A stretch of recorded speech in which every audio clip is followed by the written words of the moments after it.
Hello everyone, welcome to the sixth session of biology.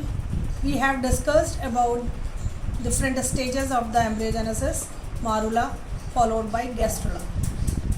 I told you when three germinal layers are formed, these three germinal start organogenesis, means development of organs from these germinal layer.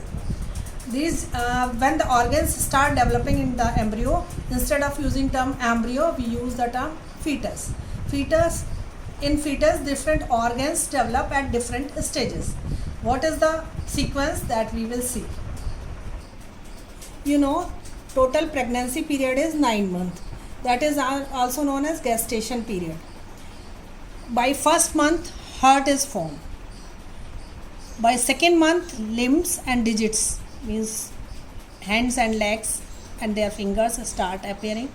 When all organs can be identified in embryo, then it is called fetus.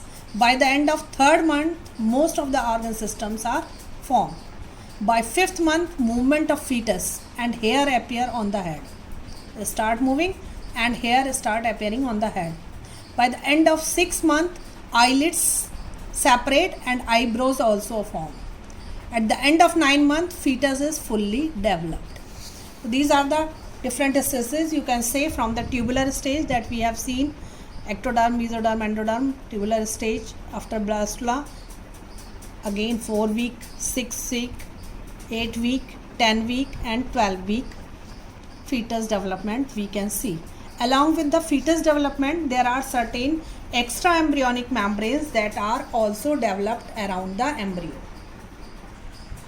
In the blastula stage, when embryonic disc was forming, at the same time we have seen 3 layers, mesoderm, endoderm and ectoderm are formed. At the same time, different extra embryonic membrane are also formed. There are 4 types of extra embryonic membrane present around the embryo. This is the embryo, this one, and these are 4 different layers that are formed. First layer is yolk sac. It is formed from the you can see inner endoderm and outer mesoderm. They both of them form the yolk sac that developed. It is well developed in reptiles, birds and protherian because it is providing nourishment to the developing embryo. But it is we are having microlecythal, so it is you can say less developed or rudimentary in the case of mammals and human beings. Second layer is amnion. You can see around the embryo a layer that is formed, present here. This is the amniotic layer and it is made up of ectoderm and mesoderm. Both of the layer combine together and form this layer around the embryo, and the cavity is present in between the amnion and the embryo. This cavity is known as amniotic cavity. It remains filled with the fluid that is known as amniotic fluid. What is the function of this amniotic fluid? It acts as a shock absorber and also prevent dissociation of embryo. And sometimes you can if to find out the development of embryo and certain bar bodies in the embryo, scientists take out this amniotic fluid through the syringe injection. They perform certain tests. The process is known as amniocentesis. That is done to find out the development and if there is any abnormality in the embryo. But now it is banned because the doctors start using this amniotic fluid to determine the sex of the developing embryo, and that is illegal. So that's why it is banned now. Now third layer is allantois. You can see it is the allantois that is formed from the caudal region of the embryo, and it is made up of endoderm and mesoderm. It is providing the third protecting part of the around the embryo.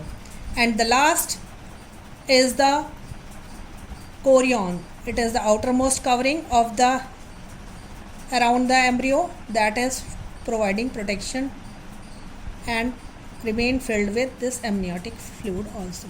So these are the 4 extra embryonic membranes that are present around the embryo. You can see here, this is the developing embryo, fetus, and it is the amniotic cavity,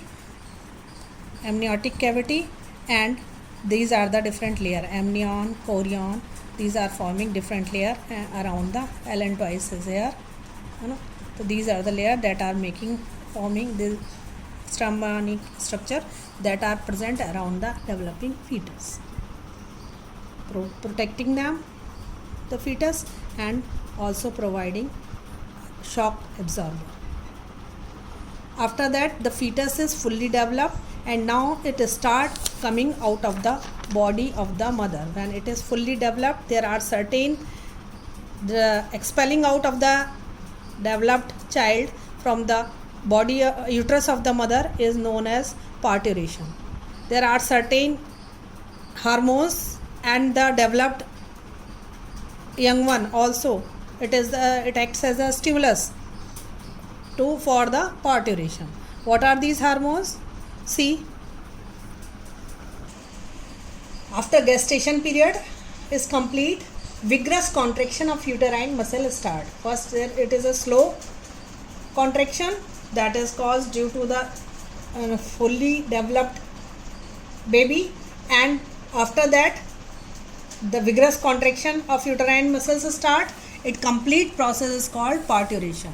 It is a complex neuroendocrine mechanism. Nervous system as well as endocrine system, both are helping in this process. Signal start from the fully developed fetus. I told you, placenta starts secreting hormone, and the developed fetus is providing signal to the wall of the uterus.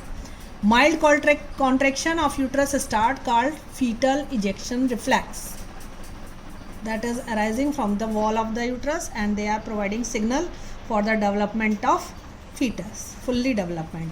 And then the pituitary of mother start releasing hormone oxytocin. It is released from the maternal pituitary, and it is responsible for stronger contraction of uterine muscle. It is also known as birth hormone. The uterine muscles start contracting, and expulsion of baby out of the uterus through birth canal take place, and after that placenta is also expelled out. It is the, see here, this is the cervix and this is vagina. So it is the head of the, most of the cases it is the head of the baby that comes out of and giving rise to the rest of the body parts come out of the body, and this is the mechanism of parturition. First, the dilation of the vaginal tract, cervical region take place. These muscles dilate to increase the passage, and then the baby come out of the uterus along with the placenta. That is known as parturition. And after the parturition, lactation also start. Lactation is the period from the birth till the time period till that the secretion and ejection of milk take place from the body of the mother. That is called lactation. So lactation involves two phases: milk secretion, that is the mammary glands of the female start secreting milk with the help of prolactin hormone, that is, and progesterone also, that is helping in the process of milk formation, that is known as lactogenesis. And second portion is milk ejection.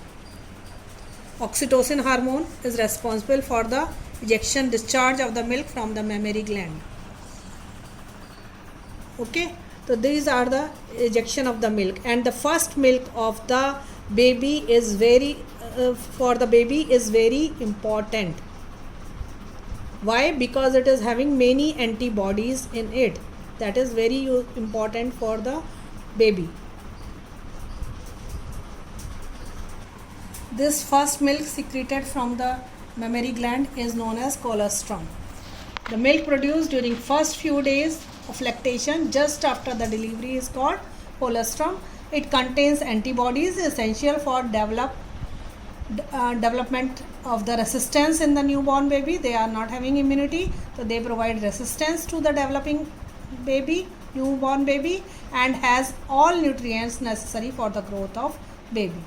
Breastfeeding is recommended for healthy baby growth. See, these are the hormones that are helping in the process of parturition and secretion of the milk. Oxytocin is known as birth hormone, progesterone, uterine contraction takes place and dilation of cervix and vagina.